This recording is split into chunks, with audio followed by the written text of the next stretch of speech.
우리도 우리 존재 자체가 금이 갈 때 또는 파괴될 때 있잖아요. 그렇게 존재의 금이 간 자리를 여러분들은 어떻게 바라보시나요? 책앤TV 독자 여러분, 안녕하세요. 여러분, 내가 살면서 내 삶이 찢어진 것 같다, 또는 나에게 왜 이런 말도 안 되는 일이 일어나나, 내 삶이 깨진 것 같다, 그런 경험 해보신 적 있죠? 오늘은 그런 경험을 해보신 분들 또는 그런 경험을 하게 될 우리 모두에 대한 이야기를 함께 나눠볼까 합니다. 제목은 킨치기인데요. 이 그림책은 글자는 하나도 없고 그림으로만 이루어져 있습니다. 킨치기, 뭘까요? 네, 킨치기는 일본 말인데요. 그릇이 깨졌을 때 그 깨진 그릇을 복원하는 기법입니다. 여러분 집에서 쓰던 그릇이 깨지면 어떻게 하시나요?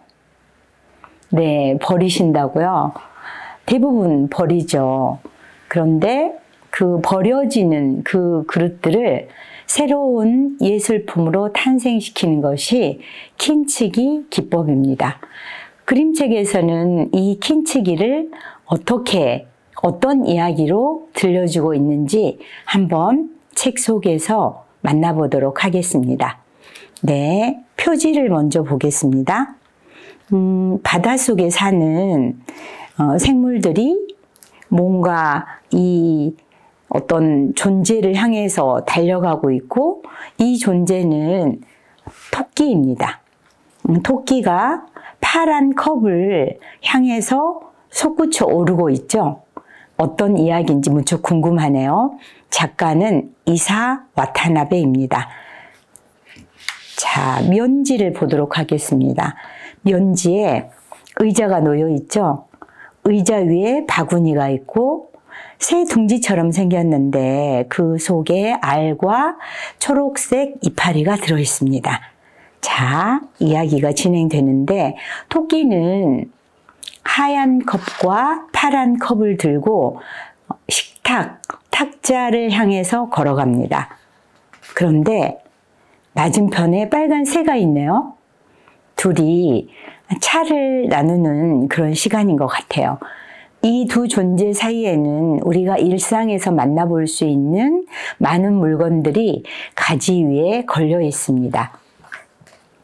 그런데 토끼가 벌떡 일어섰어요. 반대편에 새는 아까와는 다른 모습입니다. 뭔가 꽁지깃이 색깔이 변하고 고개를 숙이고 있어요. 그러더니 어떤 일이 벌어지냐면, 네, 새가 일상을 지탱해 주던 식탁보를 낚고 채서 어디론가 날아갑니다. 의자가 넘어졌죠? 토끼는 어딘가를 향해서 달려가는데요. 토끼 손에는 뭐가 쥐어져 있을까요? 네, 초록 이파리가 들려 있습니다. 그런데 그 초록 이파리를 놓쳤을 때 어디선가 하얀 말이 나타나서 손에 초록 이파리를 쥐어줍니다. 그런데 빨간 새와 함께 누리던 일상이 한순간에 파괴되고 무너지면서 이 토끼는 힘겨운 상실의 터널 속으로 들어가게 됩니다. 아주 거친 바닷속을 통과하고 어두운 바닷속에서 앞이 안 보이는 시간을 지나갑니다. 그런데 이때 토끼는 그 바닷속으로 뛰어들게 돼요. 뛰어들어서 점점 더 깊은 바닷속으로 들어가게 됩니다. 점점 들어갔는데 더 이상 더 아래로 내려갈 수 없는 바닥에 다다르게 돼요. 그때 여러분 어떤 장면을 한번 생각해 보시냐면, 우리가 살다가 아, 정말 어떻게 이렇게 내 삶이 힘들지? 이보다 더 힘들 순 없어 하는 순간이 있을 텐데요. 그럴 때 여러분 어떻게 하시나요?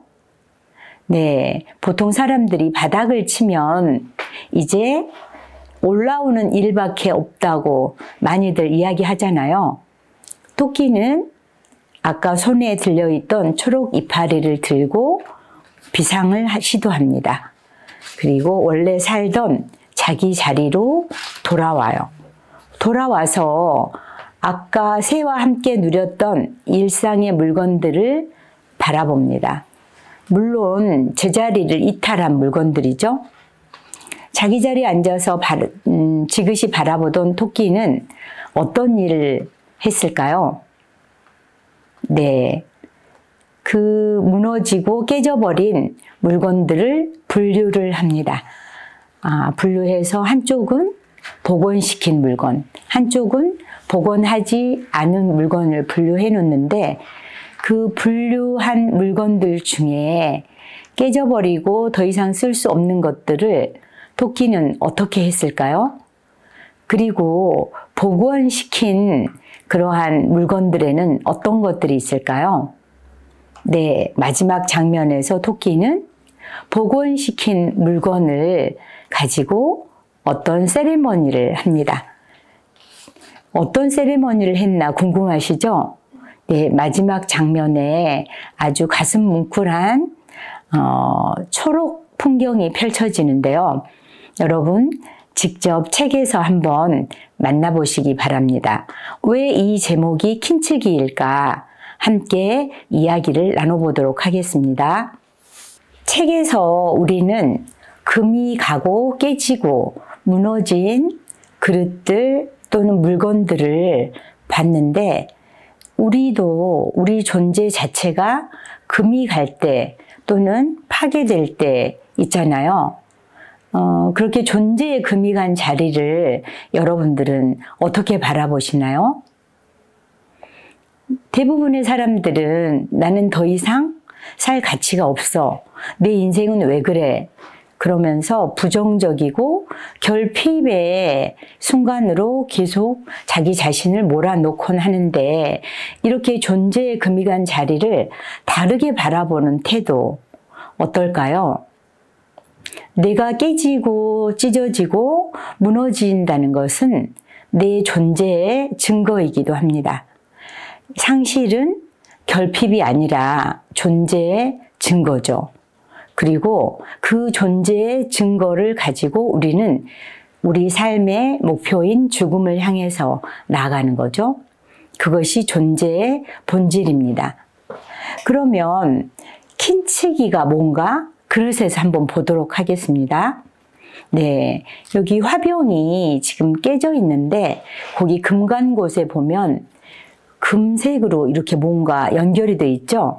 네, 킨츠기 기법은 깨진 그릇을 붙여서 생긴 자국 그 자리에 금칠을 해서 새로운 완전히 다른 그릇으로 재탄생시키는 기법입니다.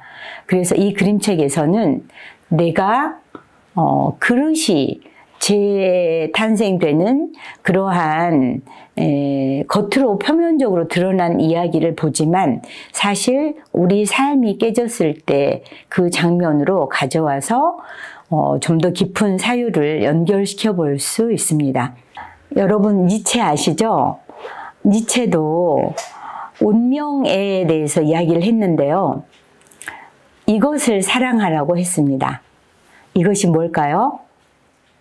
네, 상처입니다. 니체는 운명을 사랑하라고, 상처를 사랑하라고 하면서 운명을 수용하는 태도에 대해서 이야기를 했고, 그 깨진 운명을 등을 돌려서 외면하지 말고 끌어안아 보라고 권하고 있습니다. 상실은 우리에게 어떤 의미일까요? 빅터 프랭클이 주장을 했던 로고 테라피에서는 인간은 의미를 추구하는 존재라고 했는데요. 그 의미를 재구성하는 우리의 태도를 이 그림책에서 만나볼 수 있습니다.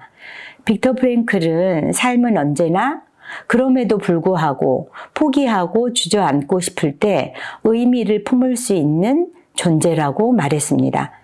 상실의 한가운데 서 있더라도 고통을 의미로 전환시킬 수 있는 그러한 삶을 여러분도 이 그림책을 통해서 한번 만나보시기 바랍니다.